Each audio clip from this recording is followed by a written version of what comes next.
Seigneur notre Dieu, merci pour ta grandeur, merci parce que tu as un nom merveilleux et que tu es merveilleux, Seigneur. Merci pour ta bonté. Merci aussi pour ce frère qui nous visite ce matin. Nous te prions de le bénir en notre présence. Et aussi, Seigneur, merci pour ce que tu as préparé pour nous. Nous te demandons que nous soyons des gens réceptifs et que tout cela puisse vraiment tourner à ta gloire, Seigneur. Amen.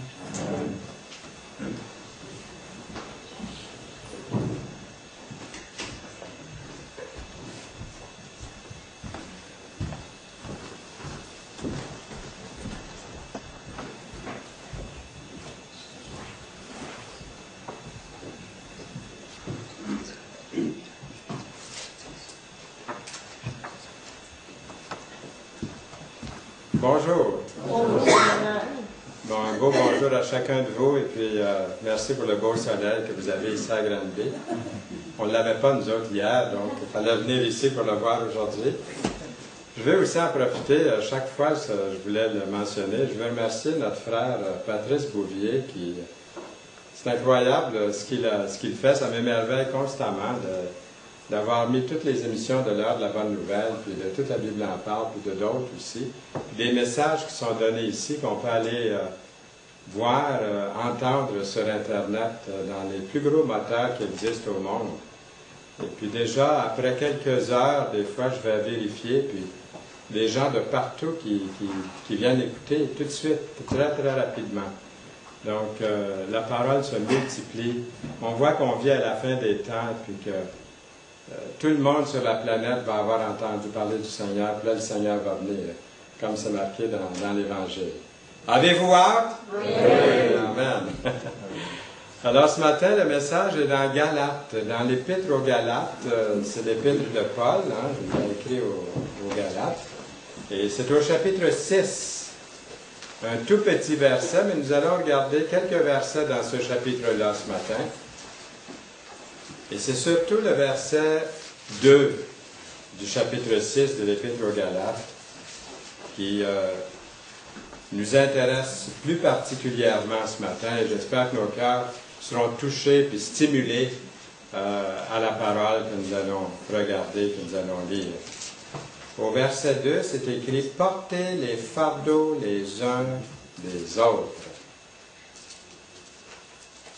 Et ça peut se pratiquer dans la famille, ça peut se pratiquer au travail, ça peut se pratiquer dans les groupes, dans l'assemblée, dans l'Église, ça peut se pratiquer un peu partout dans le monde.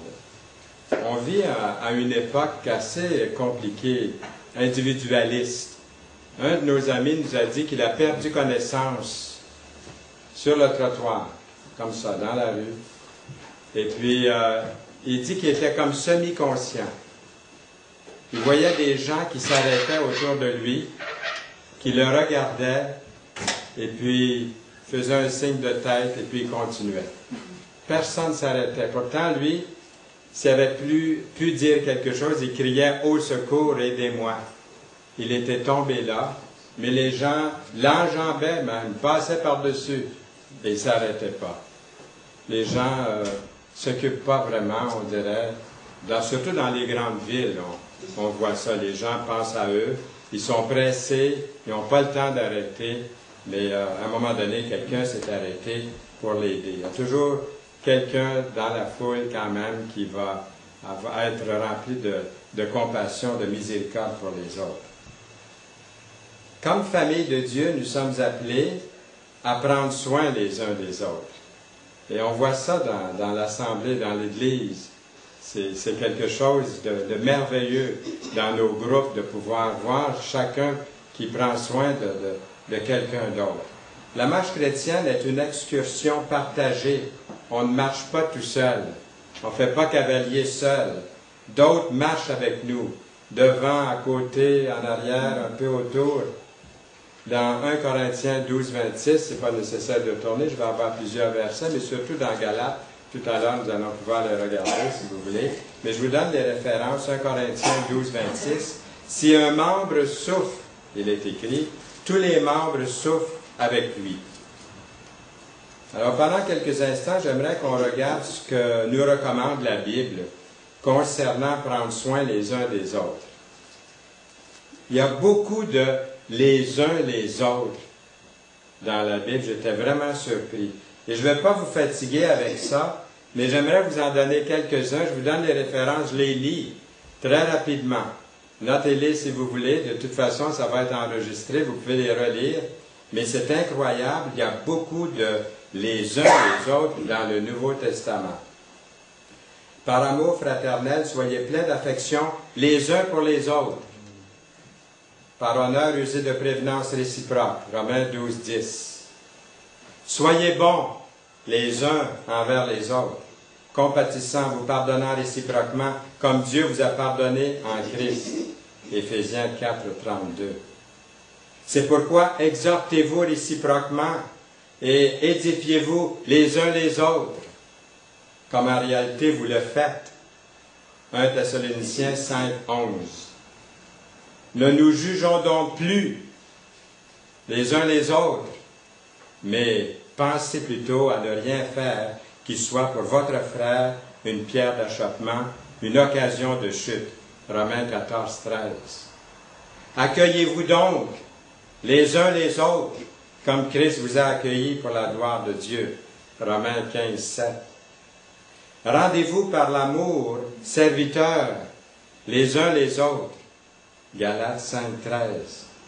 Prenez garde, frères, que quelqu'un de vous n'ait un cœur mauvais et incrédule, au point de se détourner du Dieu vivant. Mais exhortez-vous les uns les autres, chaque jour aussi longtemps qu'on peut dire aujourd'hui, afin qu'aucun de vous ne s'endurcisse par la séduction du péché. Hébreux 3, 12 et 13. Veillons les uns sur les autres pour nous exciter à l'amour et aux bonnes œuvres. Hébreux 10, 24.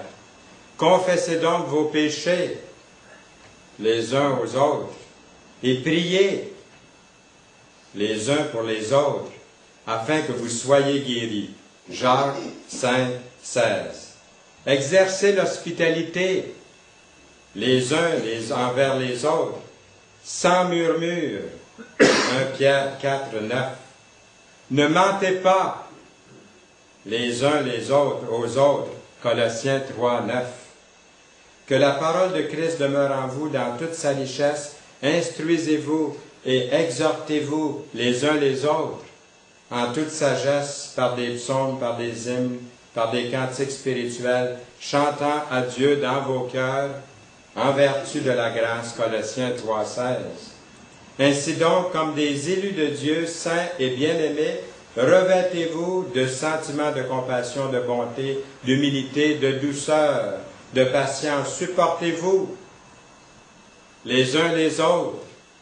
Et si l'un a sujet de se plaindre de l'autre, pardonnez-vous réciproquement, de même que Christ vous a pardonné. Pardonnez-vous aussi. Et j'ai laissé de côté tous les autres versets qui disent seulement les autres. Il y en a encore plusieurs. Mais je voulais qu'on regarde les uns les autres. Je trouvais ça intéressant.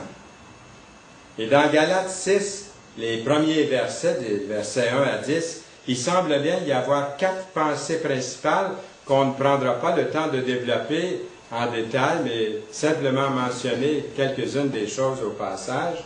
On voit que c'est celle de porter premièrement les fardeaux les uns les autres, les versets 1 à 5, de partager avec son enseignant, le verset 6.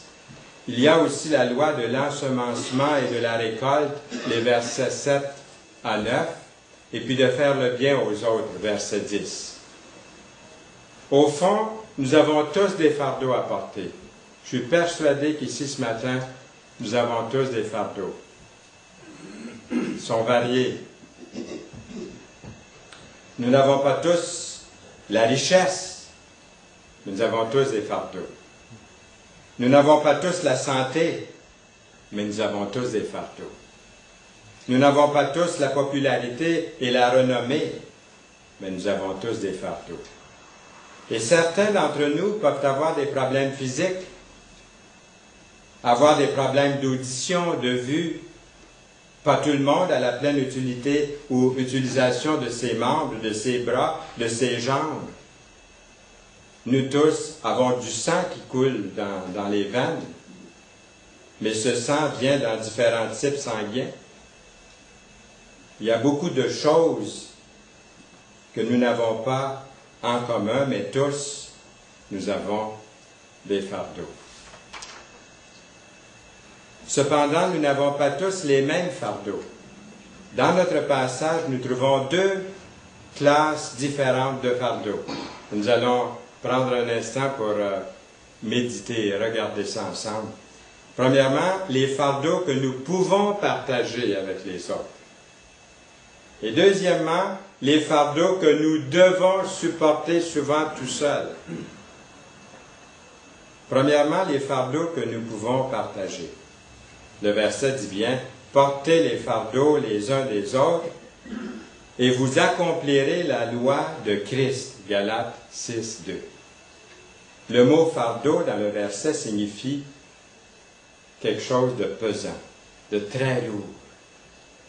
Notre Seigneur Jésus-Christ a employé ce mot « poids lourd » dans une de ses paraboles lorsqu'il a parlé de supporter la fatigue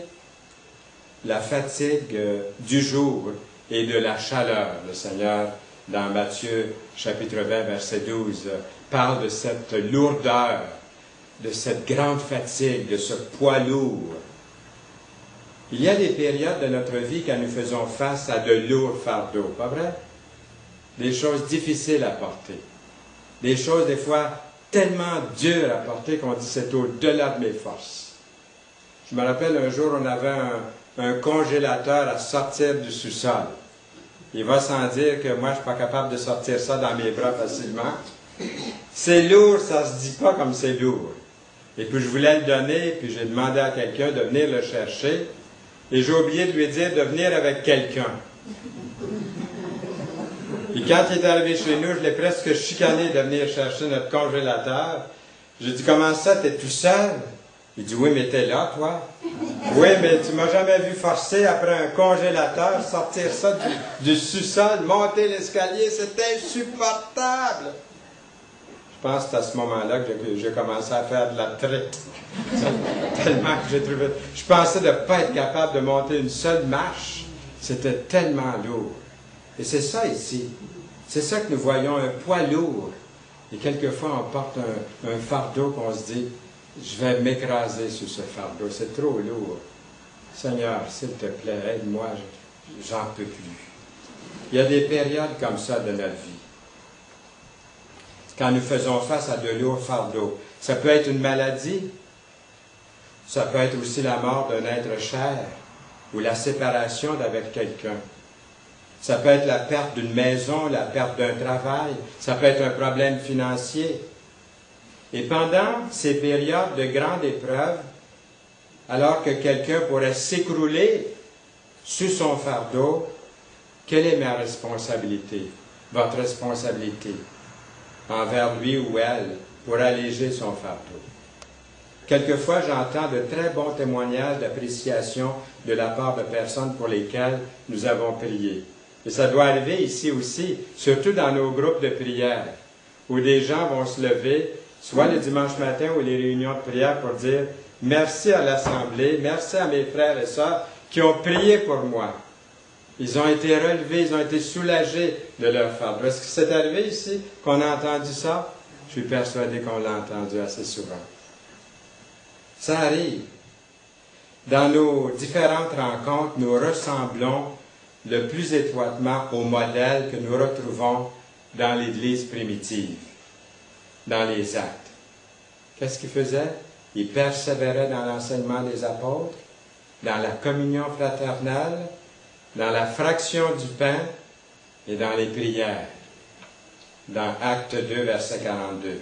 Nous sommes une famille, et c'est dans ce contexte-là que nous pouvons vraiment accomplir ce principe biblique de porter les fardeaux les uns des autres. Et l'auteur inspiré dit, vous accomplirez ainsi la loi de Christ, au verset 2 du chapitre 6 de Galates.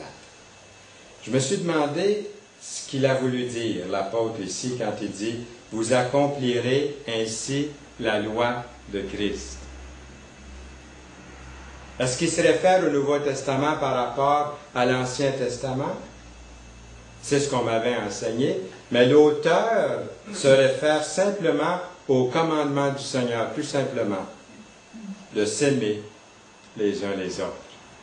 Aussi simple que ça. Au chapitre précédent, chapitre 5, du verset 13, il est écrit « Rendez-vous par l'amour serviteurs les uns les autres. » Au verset 14, « Car toute la loi est accomplie dans une seule parole.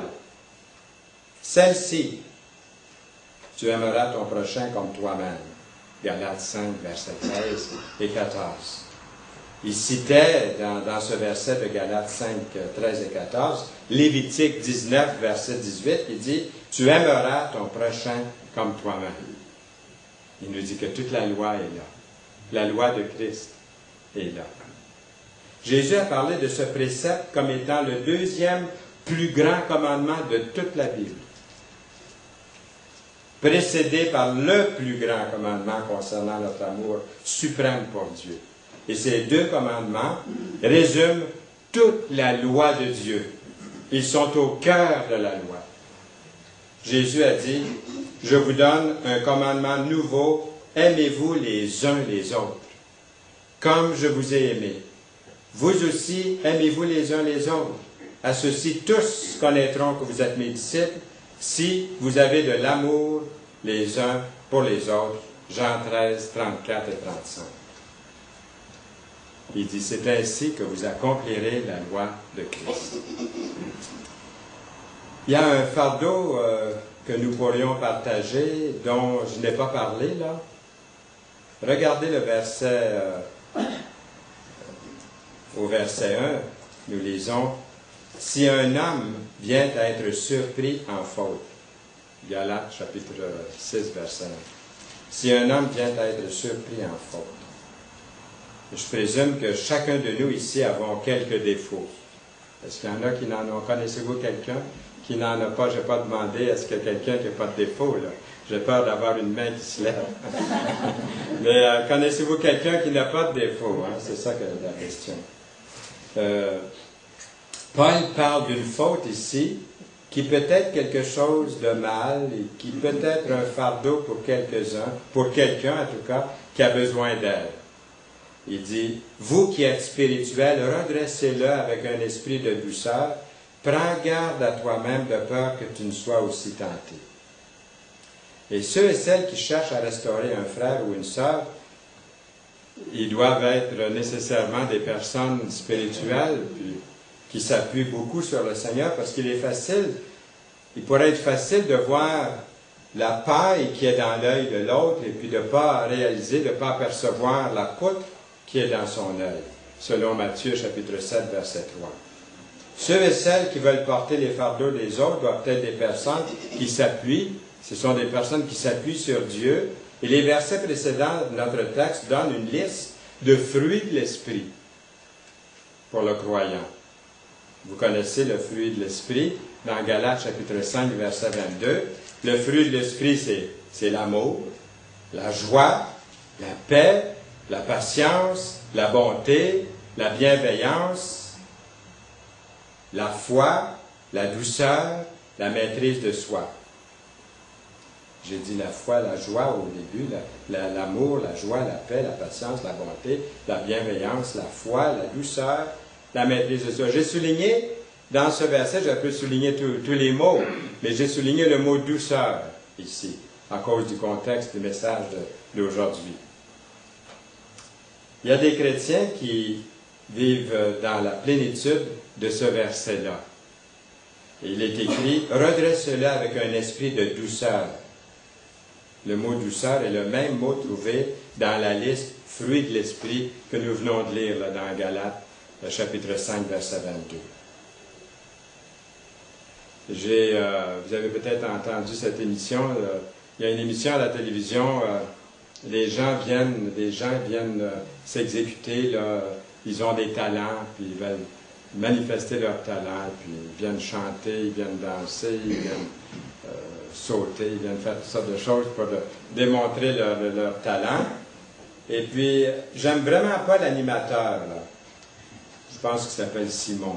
Je ne sais pas s'il y en a qui savent de quoi je parle là. Mais j'aime vraiment pas sa façon. Il abaisse toujours les gens. Il est vraiment déplaisant. C'est un juge. Pardon, oui, un des juges, là.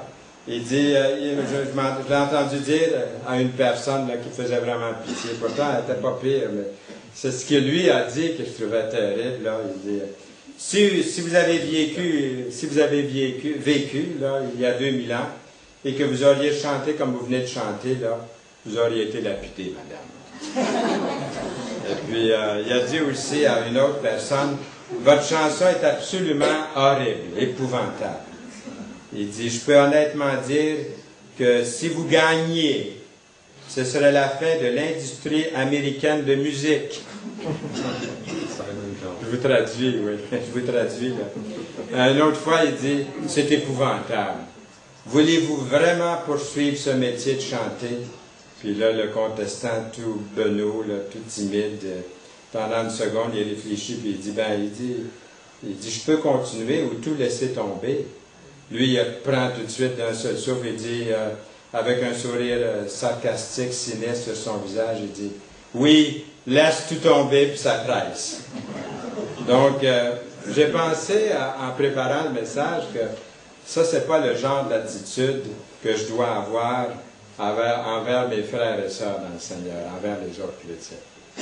C'est pas une attitude à avoir. Il y a des gens, des fois, qui vont dire, « Ah, moi, je suis franc, puis ce que je pense, je le dis. » Mais il y a une façon de le dire aussi, avec douceur, comme la parole le dit, avec amour, avec compassion, pour ramener la personne, pour la relever, lui faire du bien.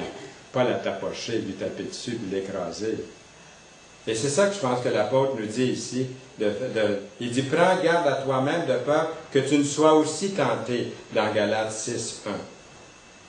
Puis il dit bien de le redresser avec un esprit de douceur. C'est un signe, vraiment un signe de spiritualité.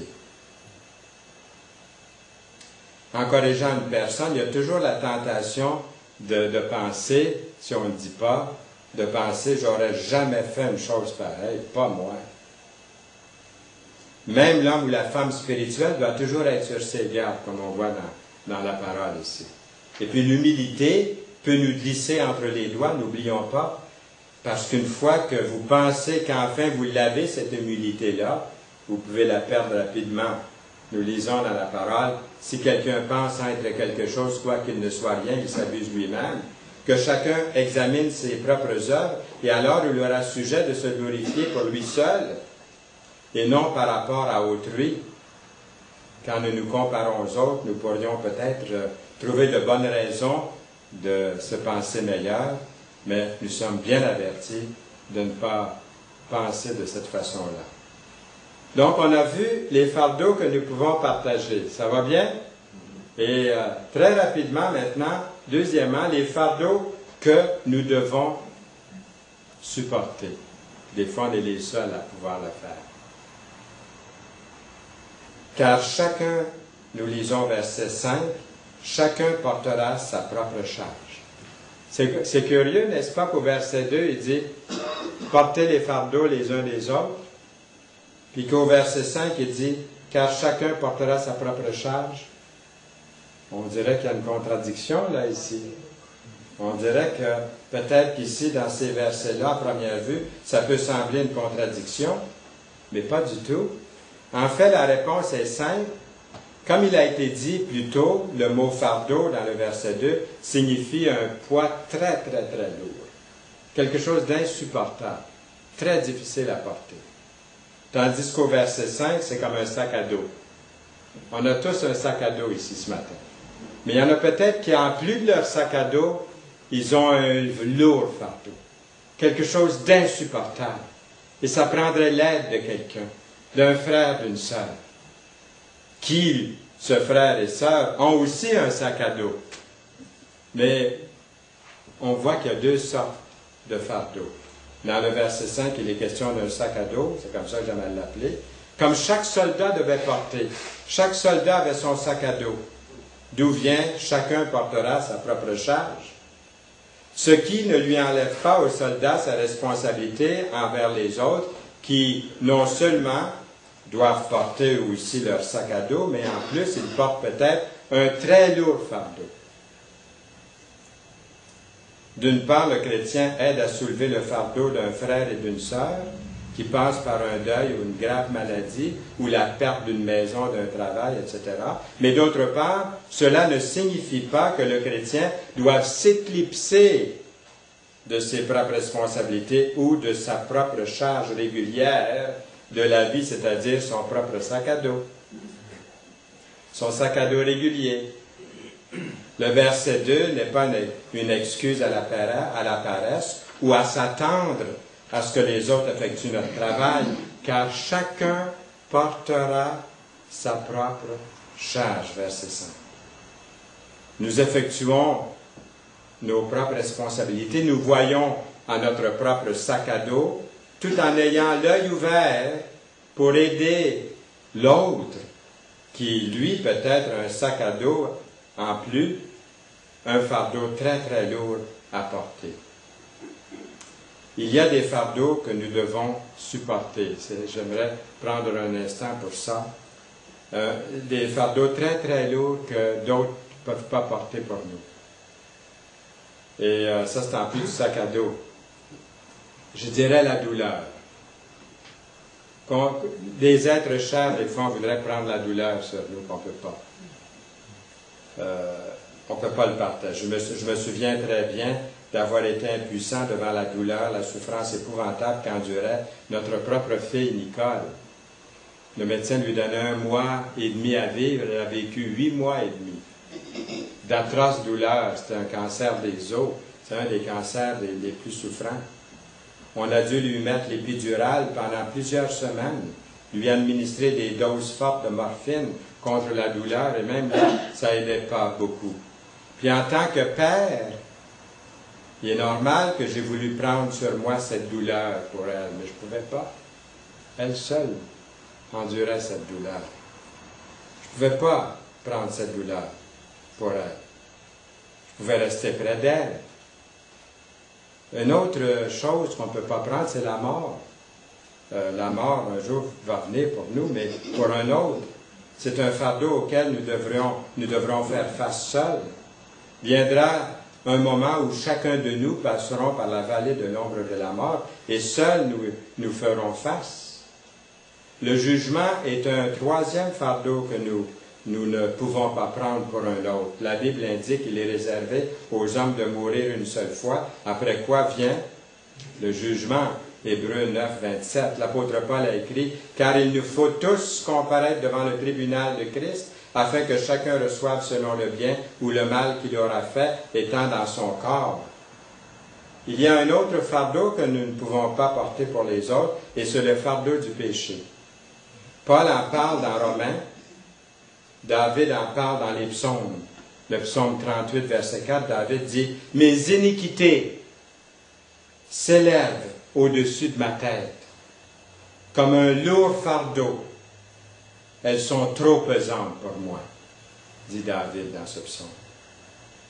Et Jésus lui a dit, venez à moi, vous tous qui êtes fatigués et chargés, et je vous donnerai du repos. C'est pas beau, ça?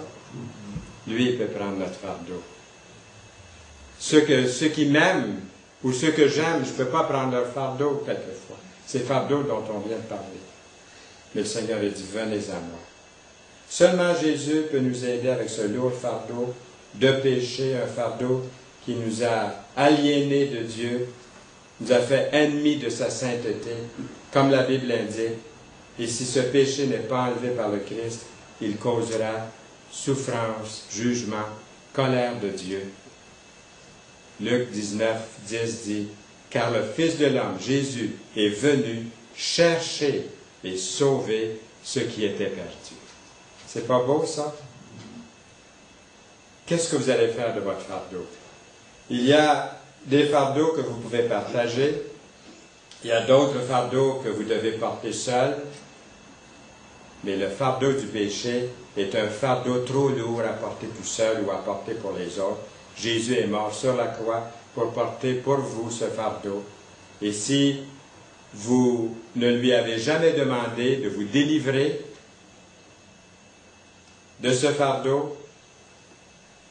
Voulez-vous le faire aujourd'hui? Lui donner ce fardeau, ou tout autre fardeau.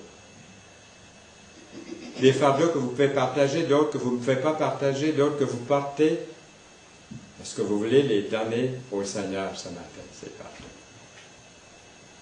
Il dit, déchargez-vous sur lui de tous vos soucis. Vous dites, oui, c'est facile à dire, mais ce n'est pas facile à faire. Mais faites-le. Et c'est là que le Seigneur vient prendre le fardeau. Vous dites, oui, mais des fois, ça prend du temps, oui.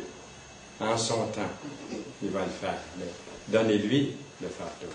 Et lui, ce fardeau. Il y a encore beaucoup de choses à dire là-dessus. Vous ne pouvez pas vous imaginer combien de choses je viens de couper, de sauter. Mais le Saint-Esprit va continuer à nous parler chacun par sa parole. Et relisons ces 10 versets de l'Épître aux Galates, chapitre 6. Et nous avons de grandes choses là-dedans que le Seigneur veut nous communiquer par son Esprit. Amen. Amen. Seigneur, nous voulons te remercier pour ta parole, te louer. Merci pour cette belle journée que tu nous donnes à vivre pour toi, dans ta volonté. Au nom précieux de Jésus-Christ. Amen. Amen.